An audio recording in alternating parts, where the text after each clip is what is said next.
out culturally relevant services. My mother was a Puyallup tribal member. She enjoyed the outdoors, anything that could get her out in nature. Leona Kinsey has been missing for 22 years. The last time Carolyn D. Ford saw her mom was October 25th, 1999. I'm very joyful and grateful to be here with you folks tonight. Her mother never returned and is missing till this day. She is part of the thousands of missing and murdered Indigenous women, or MMIW, across the country. Is it genocide? A crisis growing in Washington with 29 tribes in the Evergreen State alone. Data says 77% of Indigenous women reported missing or killed happens off tribal lands. Was I afraid walking from the parking garage to here? I'm always afraid to be in a parking garage. You know, you just, when you advocate for families and you hear the things that have happened. Nationwide, a report by the Urban Indian Health Institute says 5,712 cases of MMIWG were reported in 2016, but only 116 of them were logged into the DOJ database. I have hope for change.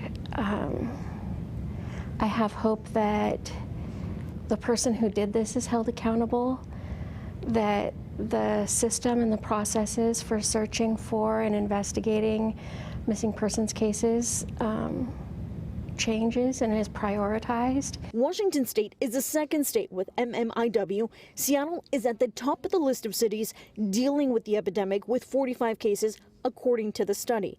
Carolyn says the majority of MMIWP cases are also reported in Yakima, Spokane, and currently 14 cases are open in Pierce County. This is something that's happening when we leave home, when we come into the cities for school or for work or for services.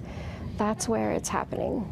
So it's a societal issue that we all have a role to play in the solution. So what's being done? Our family kinships are so tight that... Aside from Carolyn using her life experiences to educate our community, Washington State is paving the way. Legislation passed the MIPA, the Missing Indigenous Person Alert System, which Carolyn says has already been used more than a dozen times, helping make a difference. We've already been able to recover people, bring folks home, get the word out in a timely manner where we have never been able to do that before.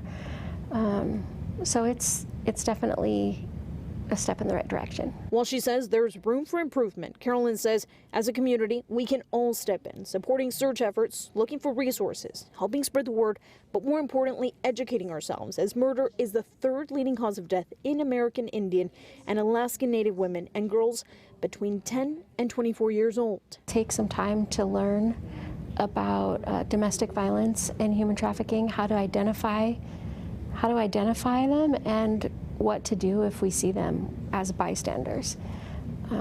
What are the resources and what can we do? Because if we can do that, we can solve a good chunk of it. Living without her mother for nearly a quarter of a century, Carolyn says she's going to keep fighting for awareness. As a nation, as a state, as community members, to find them and bring them home safe. Alejandra Usman, Fox 13 News.